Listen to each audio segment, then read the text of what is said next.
Fourth year MBBS में आई के लिए ये हमारे पास एक जोगी बुक है, लेकिन इसमें से जस्ट सिर्फ कुछ सिलेक्टिव टॉपिक करने होते हैं, सारे टॉपिक नहीं करने होते हैं।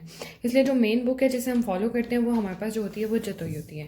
अब ये हो सकता है कि जतोई पे हम जो जोगी के टॉपिक्स हैं हम उन्हें स्टिकी नोट्स के थ्रू भी इस पर ऐड कर सकते हैं, लेकिन जो मेन बुक है वो हमें हमेशा जतोई को रखना चाहिए, क्योंकि ये एक शॉर्ट बुक टाइप है और एंड पे इसे रिवाइज करना ईजी होता है। इससे एमसीक्यू भी सॉल्व हो जाते हैं, एससीक्यू भी ईजीली सॉल्व हो जाते हैं। सबसे पहले हम देखते हैं कि इसमें ये जो एक हमारे पास चैप्टर है, first chapter embryology of the eye, इसे जस्ट आप अंडरस्टैंडिंग के लिए पढ़ लें और इसमें एक आधा एमसीक्यू आ जाता है और उसमें यह है कि आई जो है वो 3rd वीक में डेवलप होना स्टार्ट हो जाती है। उसके बाद सेकंड पे ये ग्रॉस एनाटमी आईबाल, इससे ये भी चैप्टर सिर्फ जस्ट एक कंसेप्ट है, इसे आप एक रीड दे सकते हैं। इसके अलावा इसमें से कुछ याद करने की ज़रूरत नहीं होती, यानी रिटर्न वगैरह में कुछ नहीं आता। फिर फिजियोलॉजी ऑफ वीएन है और मैकेनिज्म ऑफ वीएन है, ये भी जस्ट एक कंसेप्चुअल थिंग है। उसके अलावा हिस्ट्री टेकिंग और एग्जामिनेशन है, ये ऑस्पी वाइवा में काम आ सकती है, लेकिन इसमें से कोई क्वेश्चन हमारे पास एज अ एससीक्यू वगैरह नहीं आता। उसके बाद हमारे पास आईलेट का टॉपिक आता है। ये जो ये है ये हमने मस्ट करना होता है, क्योंकि इसमें से एक एससीक्यू आ जाता है, इसके अलावा इसमें से एमसीक्यू भी आते हैं।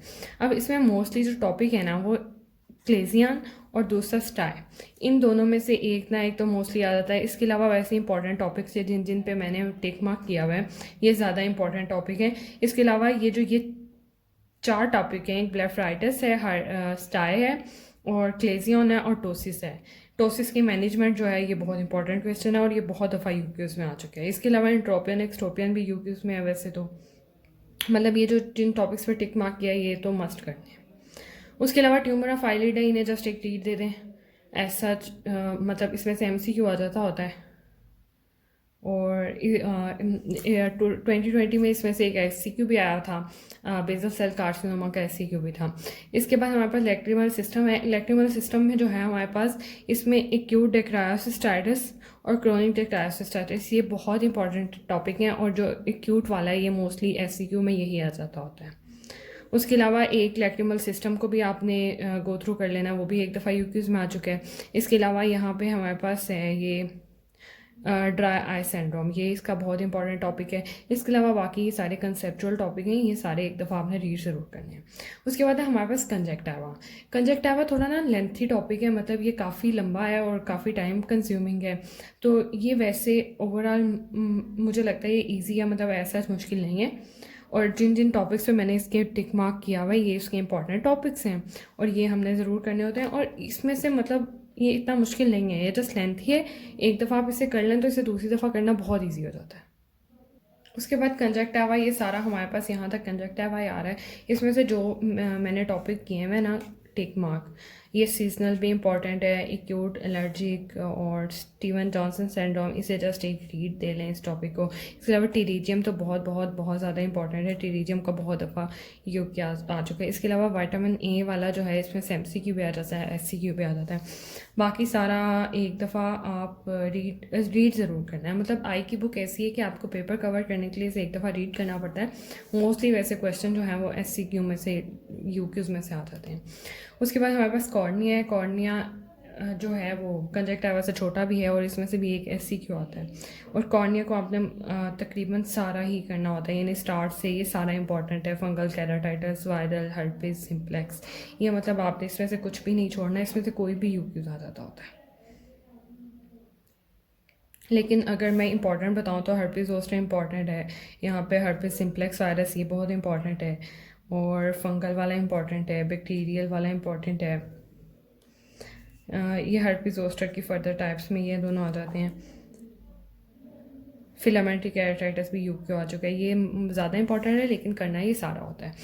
और एंड पे जस्ट इसे केराटोप्लास्टिक को जस्ट एक रीड दे दें। उसके बाद सेक्लेरा है। सेक्लेरा में से यूक्यूज़ तो नहीं आता, कभी कभार एक आधा एमसीक्यू आ सकता है, या कभी बहुत मुश्किल पेपर आए तो इनका डिफरेंस आ सकता है, यानी इंपॉर्टेंट है इन दोनों का डिफरेंस। वैसे छोटा सा चैप्टर है, जस्ट एक रीड देने की ज़रूरत है इसे। उसके बाद लेंस कैटरेक्ट में से क्वेश्चन आता है, ये बहुत इंपॉर्टेंट टॉपिक है, ये आपने पूरा चैप्टर यहाँ से भी कवर करना है।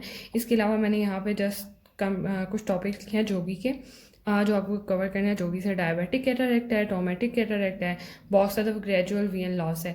लेकिन इसके अलावा मैं वीडियो के एंड पे कुछ टॉपिक्स दूंगी जो आपने जोगी से मस्ट कवर करने हैं। उसके बाद ग्लोकोमा है, ग्लोकोमा भी इम्पॉर्टेंट है और इसमें भी जिन टॉपिक्स पे मैंने निशान लगाया है, प्राइमरी ओपन एंगल और एंगल क्लोजर ग्लोकोमा, ये बहुत ज़्यादा इंपॉर्टेंट है, ये दोनों करने होते हैं। इसके अलावा इस ये चैप्टर भी तकरीबन कंजेनिटल ग्लोकोमा भी यूक्यू आ चुका है, और सर्जिकल प्रोसीजर इन ग्लोकोमा के नाम आने चाहिए, प्राइमरी इन्फेंटाइल ग्लोकोमा, ये सारे करने हैं। उसके बाद है हमारे पास यूवीएल ट्रैक। यूवीएल ट्रैक में हमारे पास जो मोस्टली इंपॉर्टेंट है यूवीआइटिस इंपॉर्टेंट है। इसके अलावा हमारे पास एंडोफ्थेल्मोस और पेनोफ्थेल्माइटिस, एंडोफ्थेल्माइटिस, ये दोनों मोस्टली इंपॉर्टेंट है। और ये जो एंडोफ्थेल्माइटिस है ना, ये कैटरेक्ट की कॉम्प्लिकेशन के तौर पे एक क्वेश्चन आता है कि आफ्टर कैटरेक्ट सर्जरी कोई कॉम्प्लिकेशन हो गई है तो वो फिर हमें एंडोफ्थेल्माइटिस की सूरत में आ जाती है। और इसमें से ये वाले मोस्टली इंपॉर्टेंट टॉपिक हैं जो हमने मस्ट करने हैं। बाकी इनमें भी एक रीड दे लें, बाकी चैप्टर आप चाहें तो एंड से छोड़ भी सकते हैं। उसके अलावा रेड आया है, इसे जब एंड पे प्रॉफ के लिए जस्ट एक रीड दे लें। विट्रस वाले में सिर्फ विट्रस हेमरेज का एक क्वेश्चन है जो एक दफ़ा एक दफ़ा यूक्यू में आ चुका है, विट्रस हेमरेज। इसके अलावा कोई इसमें से क्वेश्चन नहीं आता। उसके बाद हमारे पास रेटिना है, रेटिना में से 2 ICQ आते हैं और 7 MCQ आते हैं। इसमें से एक क्वेश्चन मोस्टली ये स्टार्ट वाला टॉपिक जो डायबिटिक रेटिनोपैथी है इसमें से आ जाता है। और फिर उसके बाद जो अगला क्वेश्चन है ना, वो इसके अगले, यानी ये दोनों ये टॉपिक्स जो है ना, रेटिनोब्लास्टोमा और रेटिनाइटिस पिगमेंटोसा, ये बहुत इंपॉर्टेंट है, इनमें से आ जाता है।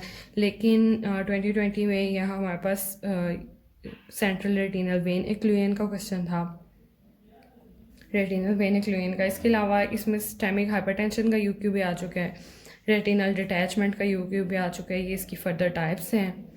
और सेंट्रल आर्टरी वेन एक्लुएन का भी यूक्यू आ चुका है, एज रिलेटेड मैक्यूलर डिजेनरेशन का यूक्यू पे आ चुका है। मतलब ये चैप्टर भी हमने पूरा करना है क्योंकि इसमें से 2 ICQ आते हैं और कोई भी इसमें से एक ICQ आ सकता है।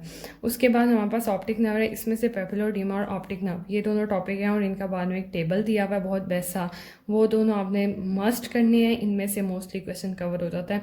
एक दफ़ा यूक्यूज में ऑप्टिक एट्रोफी भी आ चुका है वैसे, लेकिन मोस्टली आपका क्वेश्चन जो है वो ऊपर वाले टॉपिक्स में से कवर हो जाता है। उसके बाद वीएल पाथवे है, इसे भी साल के एंड पे जस्ट एक देख लें। इसमें से एक वो आता है, MCQ आ जाता होता है, लेकिन इस साल 2020 में इसमें से एक SCQ आ गया था। यानी आपका अगर बहुत ही गंदा पेपर आए तो इसमें से आपको SCQ आ गया था, वो तो कहीं से भी फिर आ सकता है, वैसे ही इसे जस्ट एक MCQ के लिए आता है। उसके बाद ये चैप्टर जो है ये छोड़ देते हैं, मोस्टली बच्चे नहीं करते। उसके बाद हमारे पास है ऑर्बिट।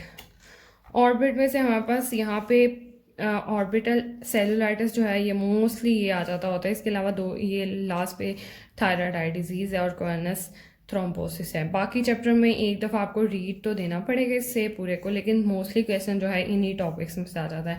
प्रोप्टोसिस वगैरह में से MCQ आ जाता है और SCQ इन्हीं में से आता है, लेकिन रीड एक दफ़ा सारा करना है। उसके अलावा ऑक्यूलर इंजरी में ना फॉरेन बॉडी का क्वेश्चन आ जाता है, एक्स्ट्रा ऑक्यूलर फॉरेन बॉडी है तो उसका रिमूवल। और इसके अलावा केमिकल इंजरी का यूक्यू एक दफ़ा आ चुका है, ब्लो आउट फ्रैक्चर का भी आ चुका है, मतलब इस चैप्टर को भी रीड देना है। इसके अलावा एरर ऑफ रिफ्रैक्शन है, ये यूक्यूज़ में तो मतलब कभी कभार अगर बहुत गंदा पेपर आए तो आ सकते हैं, वैसे जिन टॉपिक्स में निशान लगे ये इंपॉर्टेंट है और इन्हें एक दफ़ा पढ़ लें, ये ऑस्पी वगैरह के अकॉर्डिंगली इंपॉर्टेंट है, एज सच पेपर के लिए इंपॉर्टेंट नहीं है। उसके बाद स्ट्रेबिस्मस में एक यूक्यू मस्ट आता है, एक क्वेश्चन मस्ट आता है, और इसमें से भी मतलब स्टार्ट में इसके ये मुश्किल लगता है लेकिन इजी है। इसकी एक्स्ट्राकुलर मूवमेंट्स वगैरह इंसानों का कंसेप्ट बिल्ड करना होता है। उसके बाद ये बहुत इजी है कि हाइपरट्रोपिया हो रहा है या फोरिया हो रहा है या पैरालिटिक है, नॉन पैरालिटिक है। इसके अलावा इसका एक डिफरेंस बिटवीन नॉन पैरालिटिक और पैरालिटिक का टेबल है जो बहुत इंपॉर्टेंट है। उसके अलावा जो एंड वाली ये टॉपिक है इन्हें जस्ट एक रीड देते हैं। उसके अलावा सिस्टेमिक ड्रग्स को भी जस्ट एक दफ़ा प्रॉफ में रीड दे दें, इसके अलावा इसे करने की कोई ज़रूरत नहीं है। और ये जस्ट वो ऑस्पी टाइप थिंग्स हैं। Thank you.